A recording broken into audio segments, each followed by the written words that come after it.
The term Planet X was coined by the American astronomer Percival Lowell sometime between 1905 and 1908. It describes an unobserved planet that perturbs the orbit of a known planet. A perturbation is a deviation in a planet's orbit, and the Planet X we're searching for is Neptune's perturber, which, like Neptune, orbits our Sun. For this reason, Planet X is described in ancient wisdom texts and folklore from around the world as Marduk, Frightener, Destroyer, Hercules, Nibiru, and more. So is Planet X really nothing more than an internet hoax perpetrated by panic-for-profit fearmongers as debunkers claim? Or is there more to it than that? There is. And it begins in 18th century Europe.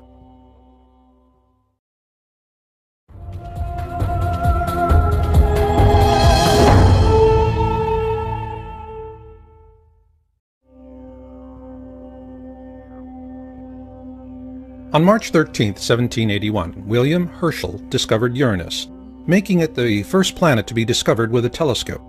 Following his discovery, European astronomers turned their attention on Uranus and observed perturbations in its orbit. This discovery would eventually launch the search for Planet X.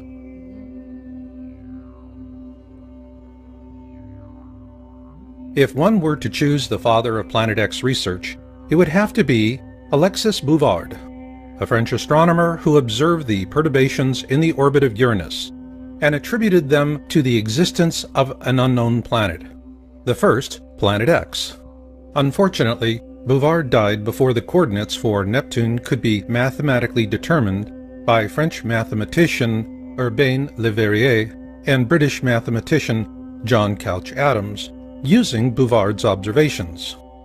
Verrier gets the official credit because he relayed those coordinates to astronomer John Gall of the Berlin Observatory, and 5 days later, Neptune was observed by Gall on September 23, 1846. This made Neptune the first planet to be discovered by a mathematical prediction. So Neptune was also the first Planet X to be discovered. But subsequent calculations based on the orbits of Uranus and Neptune indicated the presence of yet another Planet X well beyond the orbit of Neptune, and so the search resumed. Not in Europe, but in America.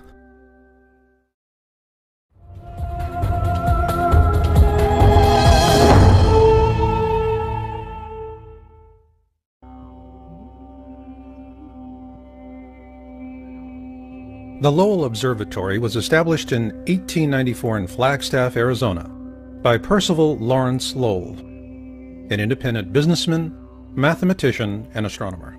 One reason Lowell founded the observatory was to study the planet Mars and its canals. The other was the search for other objects of interest in our solar system, most particularly Neptune's perturber, Planet X, a fact that revisionist historians downplay or paint over. Yet it was Lowell's intention to find the mysterious Planet X that led to the discovery of Pluto.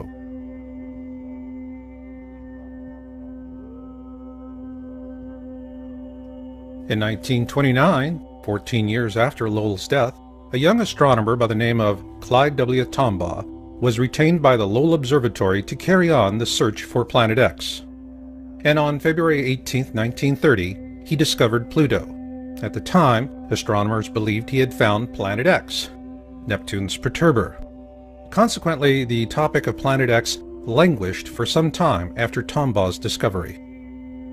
However, after the discovery of Pluto's moon Charon in 1978, it was determined that Pluto lacked the mass to be Neptune's perturber, as it is only about 60% the size of our own moon. So with that, the search for Planet X was once again afoot. It's also interesting to note that Pluto was later demoted to the status of a dwarf planet in 2006 by the International Astronomical Union.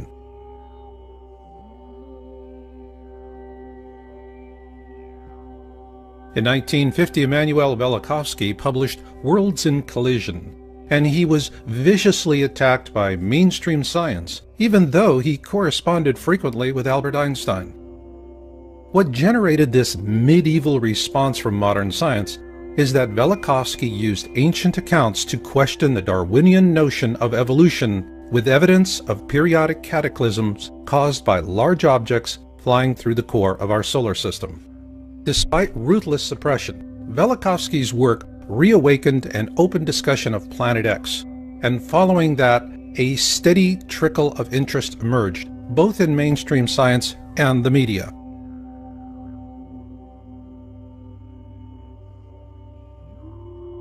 On March 3, 1972, NASA launched the Pioneer 10 spacecraft to explore the outer planets. However, according to government whistleblowers, the real purpose was to find Planet X, or at least to help narrow down the search field. An interesting aspect of Pioneer 10 is that it also carried a small gold anodized aluminum plaque designed by astronomer Carl Sagan, should the spacecraft be found by extraterrestrials. At present, communication with the Pioneer 10 spacecraft is no longer possible.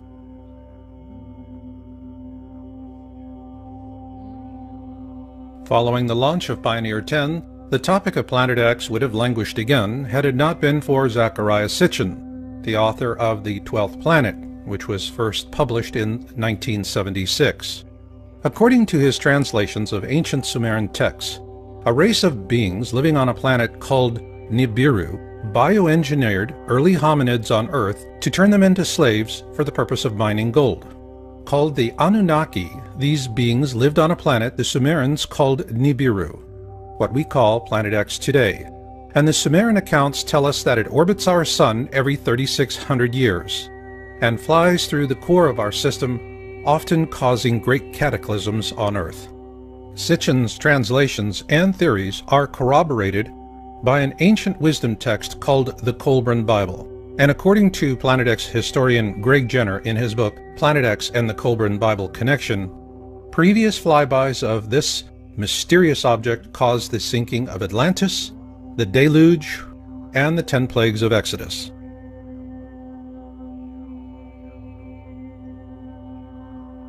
Although Sitchin was continuously mocked and attacked by fundamentalists, our government took his work seriously, and on January 25, 1983, NASA launched the Infrared Astronomical Satellite, IRAS.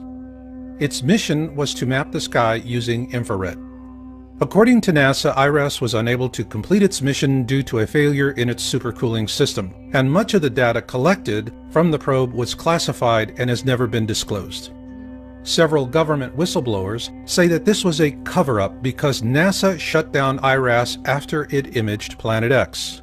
Their accounts parallel an article published by the New York Times on January 30, 1983, shortly after the IRAS launch. Evidence assembled in recent years has led several groups of astronomers to renew the search for the 10th planet. Their accounts parallel an article published by the New York Times on January 30, 1983, shortly after the IRAS launch. Evidence assembled in recent years has led several groups of astronomers to renew the search for the 10th planet. They are devoting more time to visual observations with the 200-inch telescope at Mount Palomar in California. They are tracking 2 Pioneer spacecraft, now approaching the orbit of distant Pluto, to see if variations in their trajectories provide clues to the source of the mysterious force. And they are hoping that a satellite-borne telescope launched last week will detect heat signatures from the planet, or whatever it is out there. It is important to note that the term Planet X was also used to refer to a 10th planet. However, after Pluto was demoted to a dwarf planet in 2006, that definition became irrelevant. But what is relevant is what IRAS imaged and the consequences of those observations.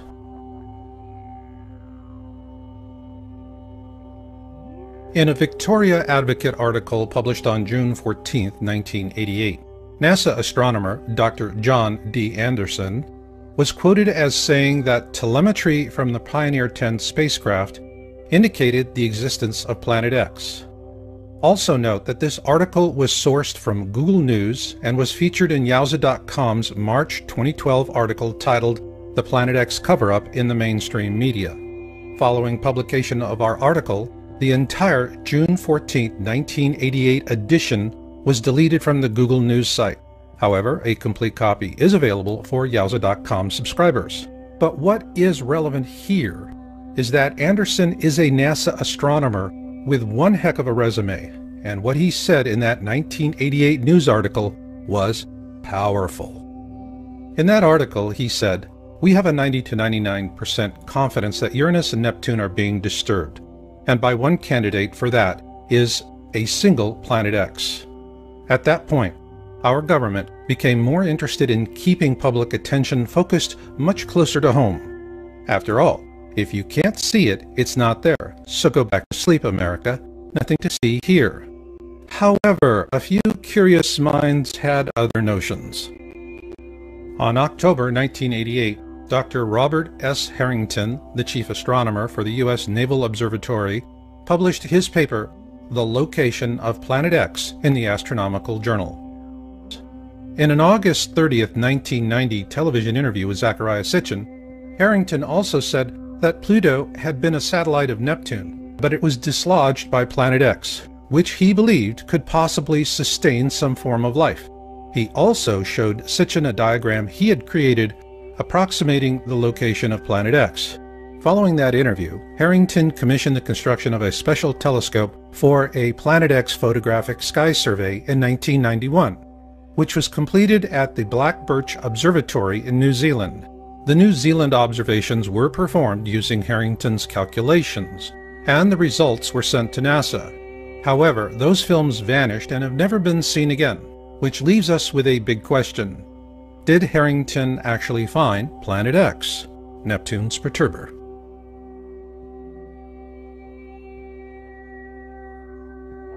In 1992, Sitchin produced a documentary titled "Are We Alone in the Universe?" At the end of that film, Sitchin quotes a NASA press release from that same year. Unexplained deviations in the orbits of Uranus and Neptune point to a large outer body system of 4 to 8 Earth masses on a highly tilted orbit 7 billion miles from the Sun.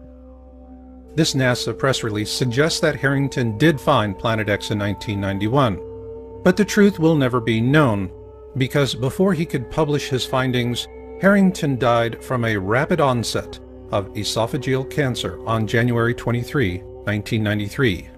With his New Zealand findings suppressed and having died before he could publish his findings, many believe he was assassinated.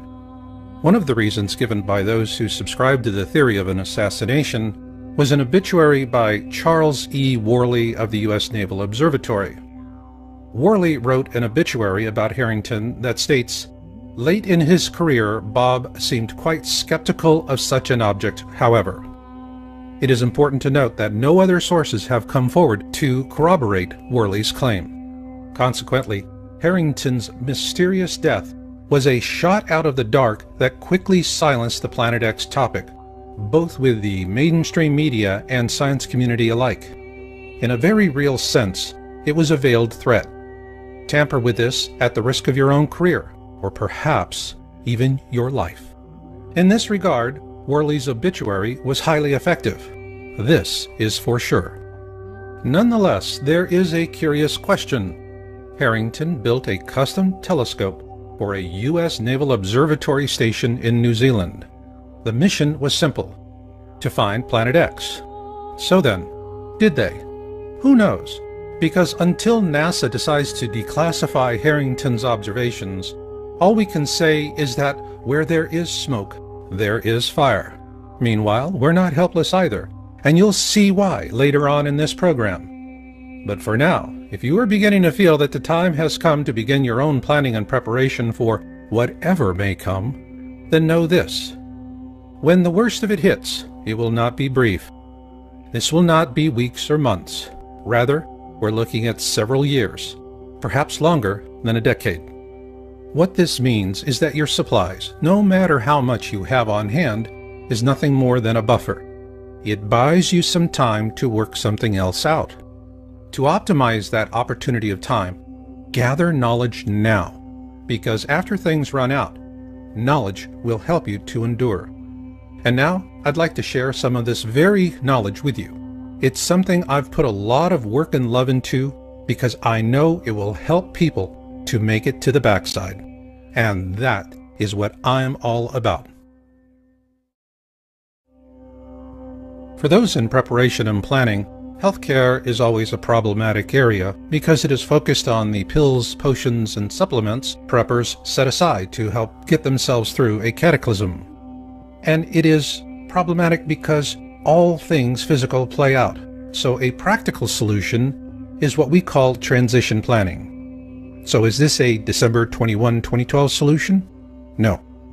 In our last video, Planet X System Observations and Orbital Path Analysis, we addressed December 21, 2012 as an awareness event. It was media-driven and it was successful in creating awareness, so on that regard, mission accomplished. Now, transition is the mission. Simply put, surviving the worst of times begins with surviving the best of times. So in this program, we want to introduce the core concept of transition planning. It is a 4-stage survival resource rating system. Stage 1 is cataclysm awareness. This is when the mainstream media begins to seriously report the news to the public at large, and panic buying ensues. If you're not prepared by this time, be ready for long lines and short supplies at the store. Stage 2 is cataclysm events. Simply put, the first to fall will most likely be the last to know. Planning and luck will also play equal roles. While planning and preparation is not a guarantee that you and your loved ones will survive these events, it will, however, dramatically increase your odds of survival. And with repeated events, expect all or part of your survival stores or caches to be exhausted, lost, or stolen. Stage 3 is post-event. Those who survive the cataclysm event will search for survivors and pull together into small, self-organized groups. While most preppers set aside enough for themselves and their loved ones, as a member of a larger survival group, you'll also share with them as well. This is when the bulk of your physical supplies will be used up. Stage 4 is the backside. This will be the time years into the future when those who survive all the worst that man and nature can throw at them live to see blue skies once again. By this time, all medical supplies will have long been exhausted, and what you'll have is knowledge. Of paramount importance will be the kind of knowledge that helps you with survival wellness and developing sustainable ways of growing food and medicinal herbs. This brings us to the simple metric of our transition planning system. It's a rating system. You rate your resources, physical and knowledge, in terms of how far they'll get you through the process. Here are a few examples. The internet is a fabulous stage 1 resource, but it likely will not go much further than that. A fire extinguisher is a handy stage 2 resource. Have one on hand. And off-road bicycles will be an ideal stage 3 resource for getting around when there's not much left in the way of roads. And long after the internet, fire extinguishers and off-road bicycles have rusted away, knowledge will continue to endure, especially survival knowledge like Danjon breathing. Danjon breathing was created by Korean ruling elites back in the early days of acupuncture. These people were not worried about dying from hunger or thirst. Rather, they lived in fear of catching a cold, hence the old expression, "Don't catch your death of cold." And to explain how it works is Danjon Breathing for Wellness co-developer, Master Roar Shepard. You want to have a tool that's been used for thousands of years to deal with these kind of situations. Danjon breathing is easy to learn, quickly oxidizes the body, lets go of carbon dioxide waste, and lowers the calorie demand of the body. More oxidation in the body, less influence on communicable diseases. Now that's important. The complete Danjon Breathing for Wellness system from feelbetteronyourown.com includes a full-color symptoms handbook and 6 exercise and reference DVDs. This course was developed by preppers, for preppers, and the symptoms handbook is the core of the system. It offers quick access to poses for a wide range of symptoms and complaints, and it's designed to help volunteer trainers pass along these simple techniques to others. Each pose is cross-referenced by skill level, symptom, and personal goals. Organized into 3 levels, low impact, universal, and high impact, the 57 core poses offered in the Feel Better on Your Own system represent those used by Korean elites for centuries. They are simple, practical, and highly effective. To learn more, visit feelbetteronyourown.com today and view our free instruction videos.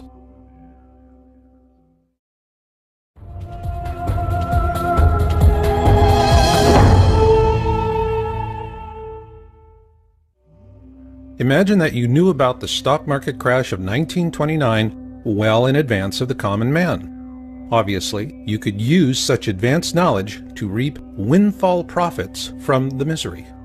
That is, assuming you were to keep the knowledge a secret. So, to what lengths would you go to keep future victims in the dark so that you could achieve the full measure of your own self-interested goals? Likewise, would you expect elites to rise above their own compulsions for power and wealth for moral or ethical purposes to inform the public at large, even if you are not so inclined? The point here is that for the elites, the topic of Planet X has always been about the leverage of deception, because of something I call Titanic rules. First class gets the boats, and steerage goes down with the ship. We're steerage, and the best we can do is to muster an occasional glimpse through a foggy porthole before the elites close it. Yes, it's unfair, but it has always been that way, and each day you spend agonizing over this is one less day you're focused on what really matters: your survival and that of those for whom you love and care. Keep this in mind as we present excerpts from observation reports.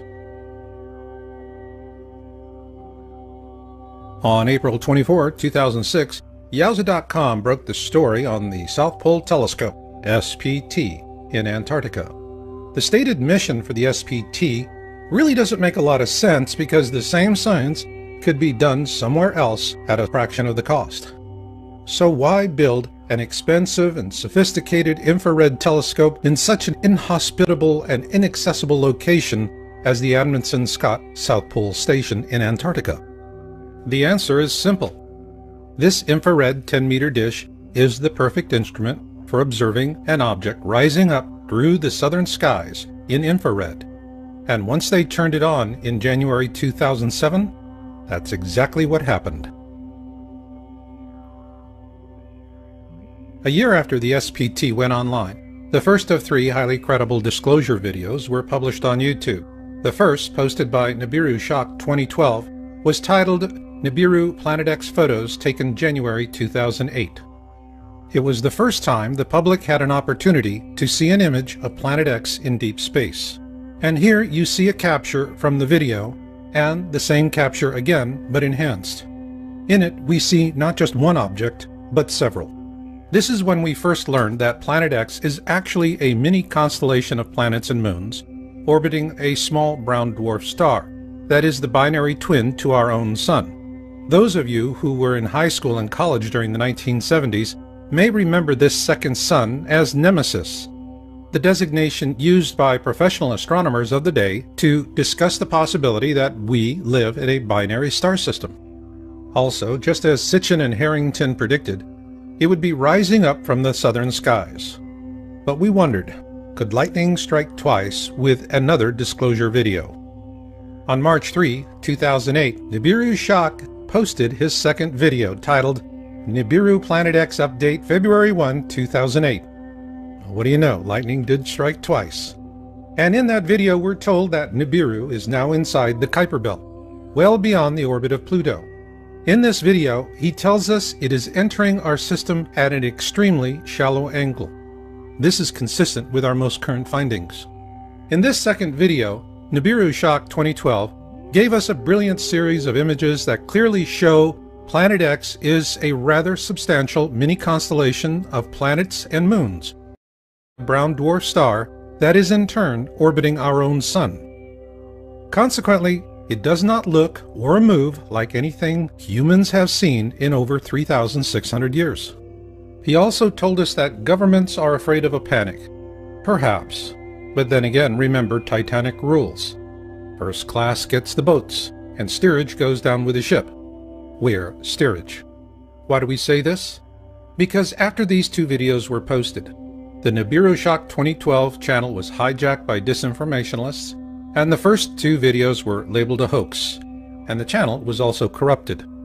Having investigated the first two Nibiru Shock 2012 videos at length, we published our findings on April 6, 2008 in an article titled First Two Planet X SPT Leaked Image Videos by Nibiru Shock 2012, now seen as highly credible.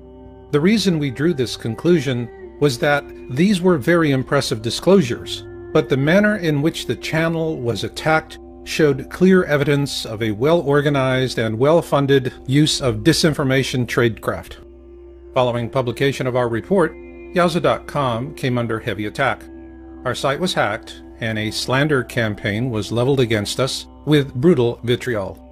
In the process of defending ourselves, we filed DMCA complaints with YouTube, and to their credit, Google removed over 13 different attack videos and terminated 4 disinformation channel accounts. Then on May 29, 2008, we published an update article titled Planet X Nibiru SPT Disclosures May 2008 Report. In it, we presented our analysis of a third SPT disclosure video by a different YouTuber going by the name of DNIR4808N. This YouTuber described how a personal friend working at the SPT had sent him an image of the Planet X system captured by the SPT on May 14, 2008. In the video, DNIR4808N named his friend, and the government had the YouTube channel removed along with this video within a few hours after it was posted. Thanks to an anonymous tip, we were able to download the video before the channel disappeared. The video was authentic, but the manner in which the channel was taken down was clear proof of further government suppression. And when you compare the images in the DNIR4808N video with the Nibiru Shock 2012 videos, it's obvious that both are of the same object or series of objects, which also happen to be in the southern skies. At that point, the question for our team was simple. How did these 3 SPT disclosure videos compare with Dr. Harrington's paper, The Location of Planet X, published in October 1988, and with the illustration he showed Zecharia Sitchin in a 1990 television interview? Luckily for us, the answer came a few months later. Corroboration for Harrington's calculations finally came in 2008 with the last polar flyby of the Sun by the ESA NASA Ulysses probe. Although NASA says that the spacecraft failed before critical data could be gathered in its last orbit around the southern hemisphere of our Sun, it nonetheless yielded valuable data, and we published that on October 13, 2008, with an article titled The ESA NASA Ulysses Probe and Planet X Nibiru. The probe data is clear. The Sun's southern hemisphere is noticeably more active than its northern hemisphere. Also of interest is where the peak solar winds originate and the direction in which they're pointed.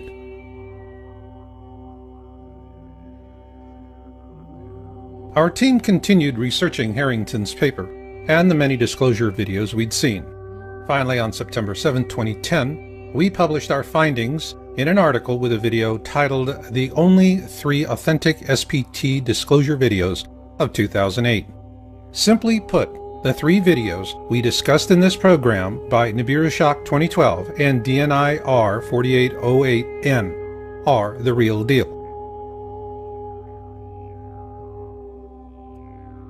What wasn't a real deal as predictions go was Comet Elenin, and we first raised that question in an article we published on May 15, 2011, titled, Is Comet Elenin a Decoy? After a lot of speculation, the result here is that sometimes a comet is just a comet. However, Comet Elenin was a ripe opportunity for organized distraction.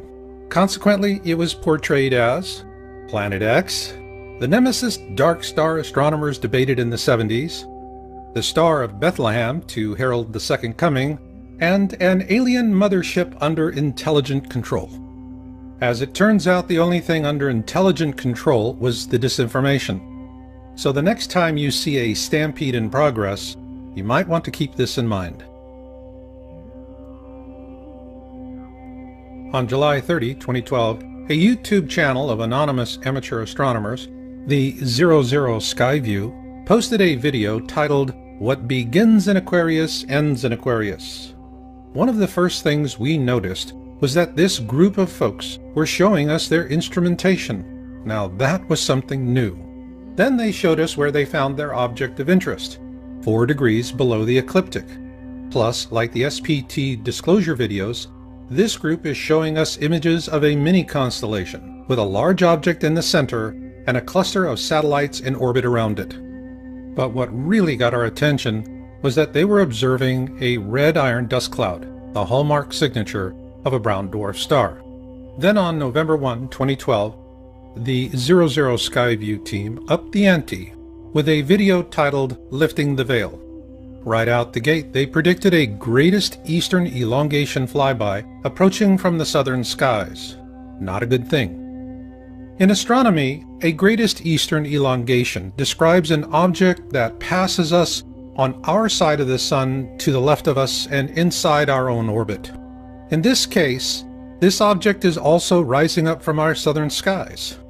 And it's interesting to compare the ESA-NASA Ulysses probe data with the 00 Skyview flyby prediction. They then presented an orbit for their object of interest, which also happens to resemble the orbit Dr. Robert S. Harrington showed in August 30th, 1990, during a television interview with Zachariah Sitchin.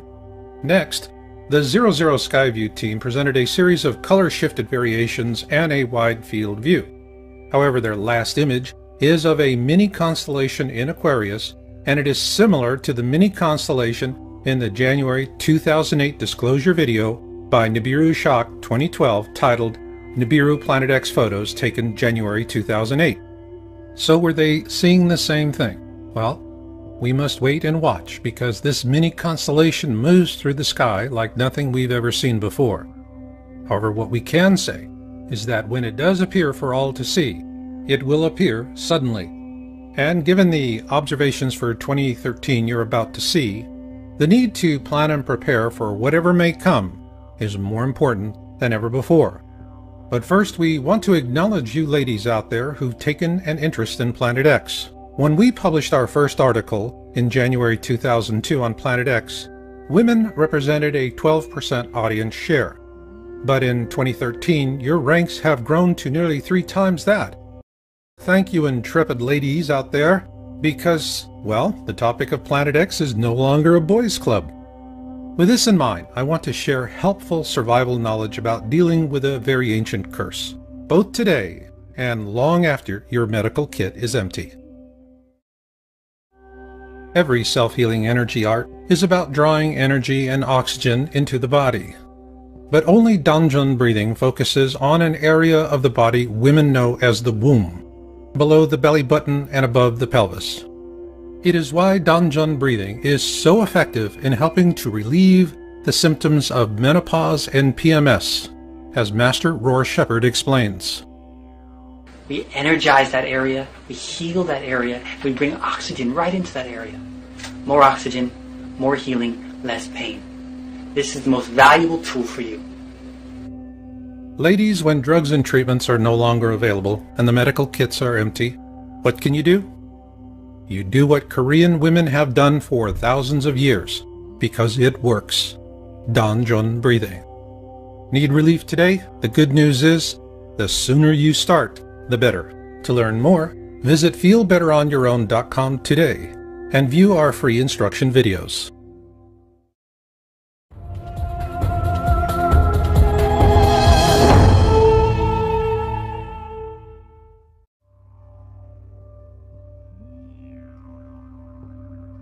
At the beginning of January 2013, Yowza.com researchers began tracking an uncatalogued object using the Vulcan feed camera from the Turrialba volcano in Costa Rica.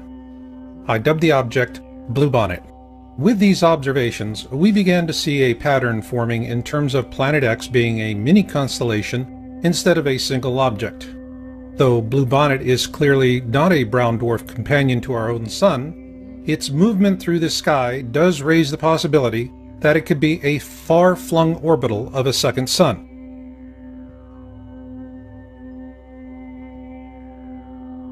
On February 11, 2013, We published our findings in a video titled Object of Interest as Seen from the Turrialba Volcano. In this frame, you see bluebonnet above the Turrialba volcano and specification data for the volcan feed. Turrialba is 10 degrees north of the equator at approximately 11,000 feet, and the volcan camera was pointed to the southwest with a good view of the Pacific Ocean on a clear day. In that video, we explained the difference between the horizon as we see it here on Earth and represented by the red line. The green line you see cutting through the center of the Sun is the ecliptic. The ecliptic is the plane of our solar system, and all of the planets orbit the Sun within a few degrees of it. This is important to know when analyzing a newly revealed and disturbing prediction by Nostradamus. In October 2007, the History Channel aired The Lost Book of Nostradamus for the first time. In this video, 7 prophetic images paint a catastrophic end to life as we know it. According to this program, Nostradamus is showing us the constellation of Fucus because it will play a pivotal role in the flyby. This was interesting because the volcan feed image data also shows bluebonnet transiting through or very near to the constellations Ophiuchus and Sagittarius in December of last year.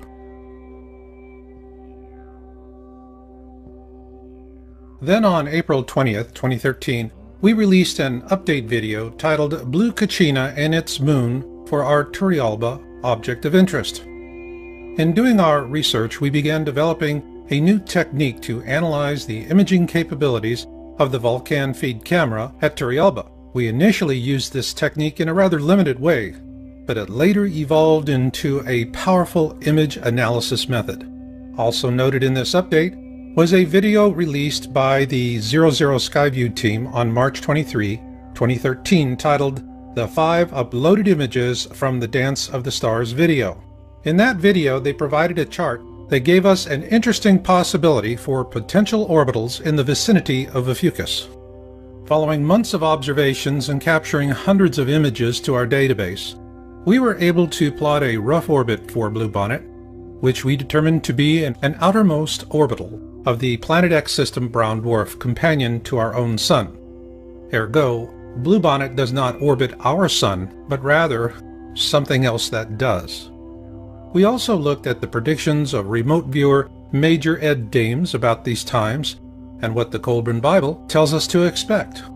The first passage of Manuscripts 3:4 begins with, "When blood drops upon the earth, the destroyer will appear, and mountains will open up and belch forth fire and ashes."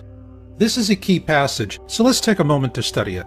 When blood drops upon the earth refers to the iron dust cloud surrounding the Planet X system. The destroyer will appear. What this tells us is that the iron dust cloud precedes the arrival of the destroyer, which in this case is Planet X, the ancient Hebrew and Egyptian description for this mini constellation, and the rest just doesn't get any better.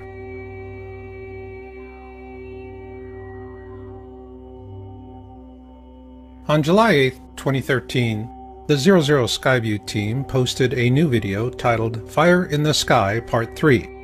The term KBO stands for Kuiper Belt Object, which is a classification for Planet X.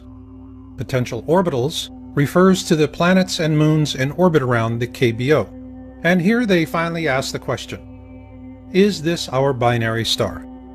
The reason they posted that question to the viewer is because they've observed a large nucleus for the KBO. But it was their second video on the 12th of that month titled A Cyclical Storm Brews that really got our attention. Near the end of the video, they announced that they followed our Turrialba volcano research and the object I dubbed bluebonnet. We then get a warm attaboy from the good folks at the 00 Skyview. Thank you, fellas. Your kind words of support were greatly appreciated, and we certainly hope to see you on the backside. Because you corroborated our observations of bluebonnet, we were able to take a big step forward. On July 28, 2013, we posted our video, Planet X System Observations and Orbital Analysis, with featured observer Jorge Arena. Early on, an old debunking attack that bluebonnet is a reflection because it appears in front of the Sun was disproved with a series of volcan feed captures. The series clearly shows Bluebonnet slipping behind the clouds. Also, the image analysis method we first introduced to our viewers in April was formalized and presented in detail. We call it Camera Sensor Illumination, CSI, and we used it to compare two Bluebonnet captures from this year, one from January and the other from May. Our CSI analysis shows that Bluebonnet has been growing larger and brighter. Likewise, CSI was used to evaluate the observation images of Jorge Arena. He is an importer of Peruvian foods and herbals, and he's based in Ontario, Canada. On May 27, 2013, while flying over the Eastern Pacific, he imaged the brown dwarf at the core of the Planet X system. While it appears at the Sun's 11 o'clock position relative to Earth's horizon, the actual placement relative to the ecliptic is below the ecliptic and near the Sun's 8 o'clock position. Also note that the Vulcan feed in Costa Rica is pointed towards the southwest at an elevation of approximately 11,000 feet, and that when Jorge took his picture, he was at 37,000 feet, and his camera was also pointed towards the southwest. And once again, we find an interesting connection between Jorge's observation and the 2008 ESA-NASA Ulysses probe data presented earlier. Using the data available on Bluebonnet plus Jorge's images, we were able to approximate the orbit of the Planet X mini-constellation through the core of our solar system. What this corroborates is the prediction of the 00 Skyview team that the Planet X flyby would happen on our side of the Sun in their November 1st, 2012 video titled Lifting the Veil. Further to that, in a September 2008 interview with Carrie Cassidy of Project Camelot, government whistleblower Bob Dean predicted the very same thing, that the Planet X flyby will occur when it is on our side of the Sun. And now, a moment of truth. Everything you've seen up to this point is intelligence. That is, a connected collection of fragments and shards of truth that happen to slip past years of suppression. But for those of you who insist on smoking gun proof, you're not going to believe anything until you've seen it yourself. That begs the question. What can you see today? What you can see are a lot of rocks coming our way.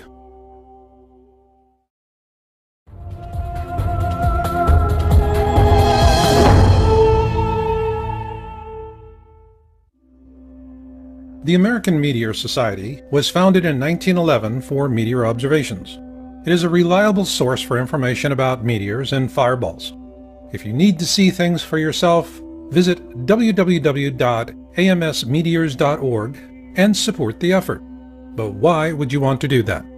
Because on February 15, 2013, NASA had all of us focused on the flyby of asteroid 2012 DA14. After weeks of media hype, the flyby turned out to be a rather boring non-event. Yet, on the very same day, the Chelyabinsk meteor airbursted over the southern Urals. It was the largest rock to hit our planet in over a century, and its detonation released the equivalent energy of over 20 Hiroshima bombs. It damaged over 7,000 buildings, and 500 people had to seek medical treatment for wounds. When pressed by the media for an explanation as to why NASA never saw it coming, they finally had to admit that they were blindsided by this meteor because it came out of the Sun and that they do not have any telescopes pointed in that direction. Still the same, can you imagine the carnage that would have occurred had this meteor airbursted over a major American city with the equivalent energy of over 20 Hiroshima atomic bombs? The point here is that we can continue to argue about what is happening here on Earth in a way that keeps the consensus out of reach. But when it comes to meteors, there are no more frivolous debunker theories about natural variation, increased reporting, and, well, swamp gas. Just consequences. That is why visiting the American Meteor Society, the AMS, is something you can do today to see what's coming at us. To show you why, we're going to show what people are seeing and reporting from 2010 through October 2013 based on AMS observation reporting data. Next, you will see our statistical analysis for the following fireball observation trends: the average number of reports per event, number of reports by classification, multi-state event observations, fragmentation observations, events with sound reports, and finally a comparative trend summary that ties it all together. So let's begin.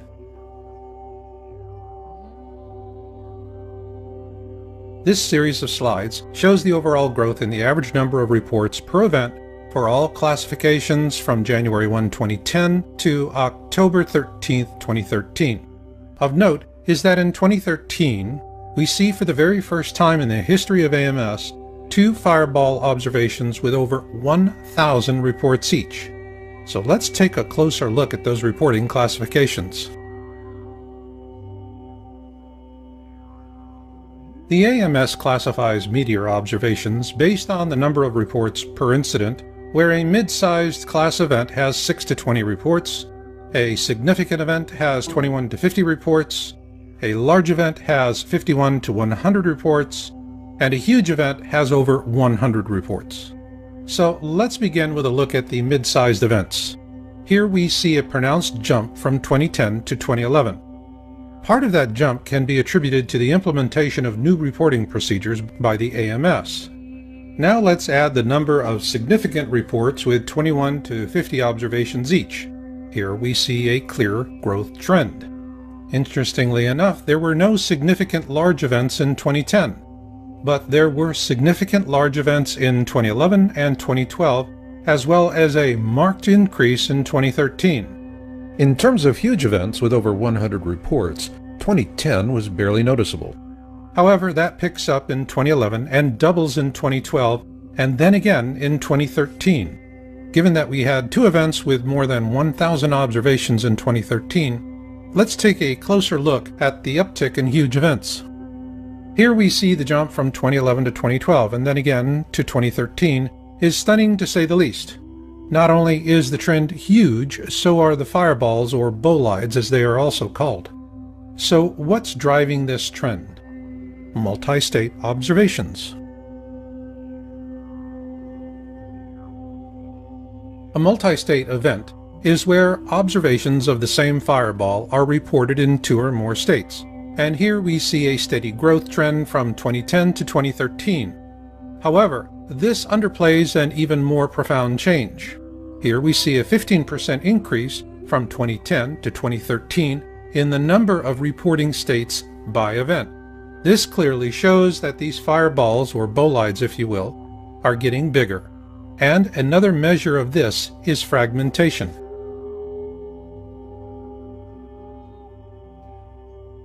Fragmentation is a key indicator of size, and while angle of attack and velocity also play a factor, the rule of thumb is the larger the meteor, the more likely it is to fragment, or break apart if you will. From 2011 through 2013, the number of meteors large enough to fragment skyrocketed according to AMS reporting data. This should be of real concern to all of us, because this represents a 400% increase in just 3 years, and because there is a corresponding increase in sound as well.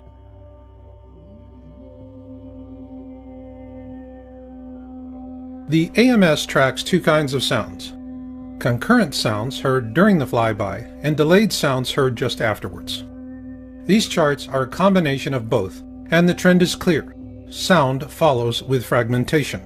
And what is really striking is that sound and fragmentation reports for 2010 through 2013 show nearly identical increases.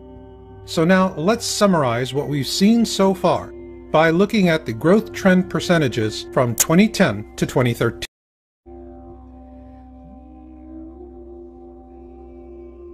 Now let's look at a big picture view of the AMS data based on the average number of observation reports per event, events with sound reports, fragmentation observations, and multi-state event observations.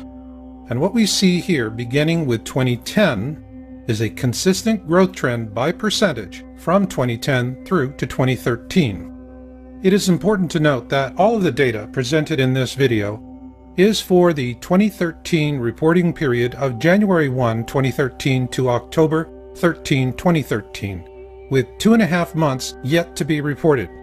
And for those of you who are still laboring with doubts about all of this, there is only one question you need to answer. What's throwing all these rocks at us? And what about those of you who no longer have any doubts about the need to plan and prepare for whatever may come? Do not plan against what you fear, but for what you love, because survival is not about holding on to things. It's about holding on to each other. For the Yowza.com and PlanetXTownHall.com research team, this is Marshall, and we'll catch you on the backside.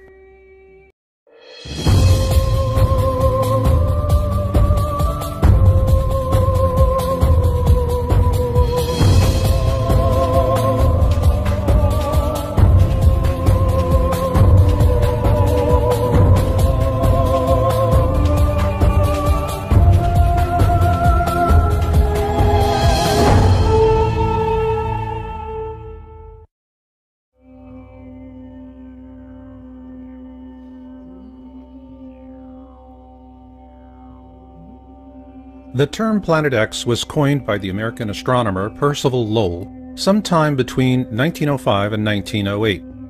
It describes an unobserved planet that perturbs the orbit of a known planet. A perturbation is a deviation in a planet's orbit, and the Planet X we're searching for is Neptune's perturber, which, like Neptune, orbits our Sun. For this reason, Planet X is described in ancient wisdom texts and folklore from around the world as Marduk, Frightener, Destroyer, Hercules, Nibiru, and more. So is Planet X really nothing more than an internet hoax perpetrated by panic-for-profit fearmongers as debunkers claim? Or is there more to it than that? There is. And it begins in 18th century Europe.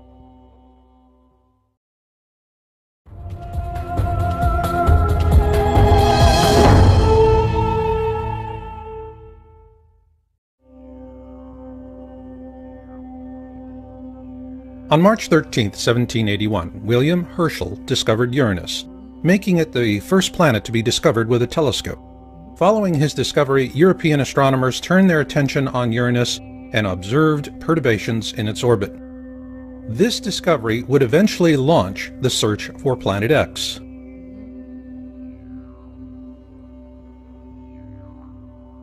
If one were to choose the father of Planet X research, it would have to be Alexis Bouvard, a French astronomer who observed the perturbations in the orbit of Uranus and attributed them to the existence of an unknown planet, the first Planet X. Unfortunately, Bouvard died before the coordinates for Neptune could be mathematically determined by French mathematician Urbain Le Verrier and British mathematician John Couch Adams, using Bouvard's observations. Verrier gets the official credit because he relayed those coordinates to astronomer John Gall of the Berlin Observatory, and 5 days later, Neptune was observed by Gall on September 23, 1846. This made Neptune the first planet to be discovered by a mathematical prediction. So Neptune was also the first Planet X to be discovered.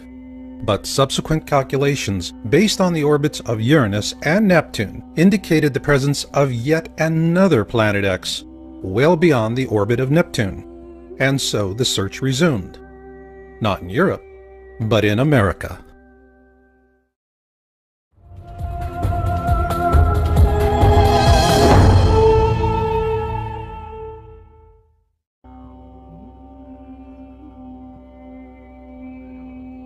The Lowell Observatory was established in 1894 in Flagstaff, Arizona, by Percival Lawrence Lowell, an independent businessman, mathematician, and astronomer.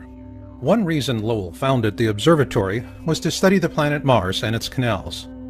The other was the search for other objects of interest in our solar system, most particularly Neptune's perturber, Planet X, a fact that revisionist historians downplay or paint over. Yet, it was Lowell's intention to find the mysterious Planet X that led to the discovery of Pluto.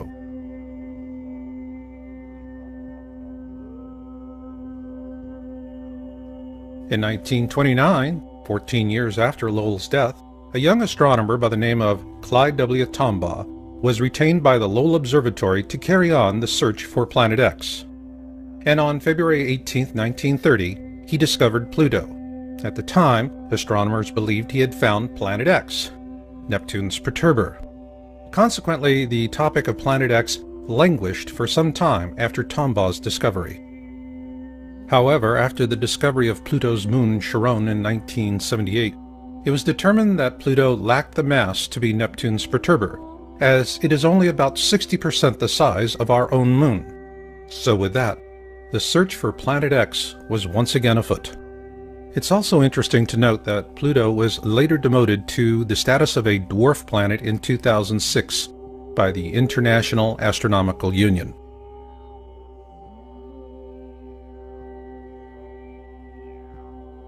In 1950, Immanuel Velikovsky published Worlds in Collision, and he was viciously attacked by mainstream science, even though he corresponded frequently with Albert Einstein. What generated this medieval response from modern science is that Velikovsky used ancient accounts to question the Darwinian notion of evolution with evidence of periodic cataclysms caused by large objects flying through the core of our solar system. Despite ruthless suppression, Velikovsky's work reawakened an open discussion of Planet X, and following that, a steady trickle of interest emerged, both in mainstream science and the media.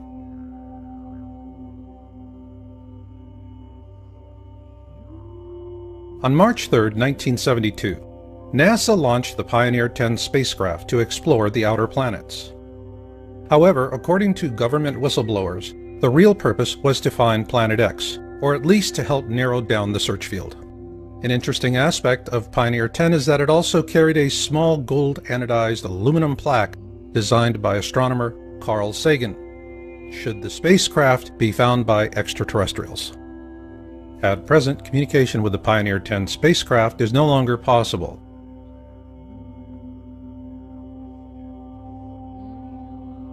Following the launch of Pioneer 10, the topic of Planet X would have languished again had it not been for Zecharia Sitchin, the author of The 12th Planet, which was first published in 1976. According to his translations of ancient Sumerian texts, a race of beings living on a planet called Nibiru bioengineered early hominids on Earth to turn them into slaves for the purpose of mining gold. Called the Anunnaki, these beings lived on a planet the Sumerians called Nibiru, what we call Planet X today, and the Sumerian accounts tell us that it orbits our Sun every 3,600 years, and flies through the core of our system, often causing great cataclysms on Earth. Sitchin's translations and theories are corroborated by an ancient wisdom text called the Colburn Bible, and according to Planet X historian Greg Jenner in his book Planet X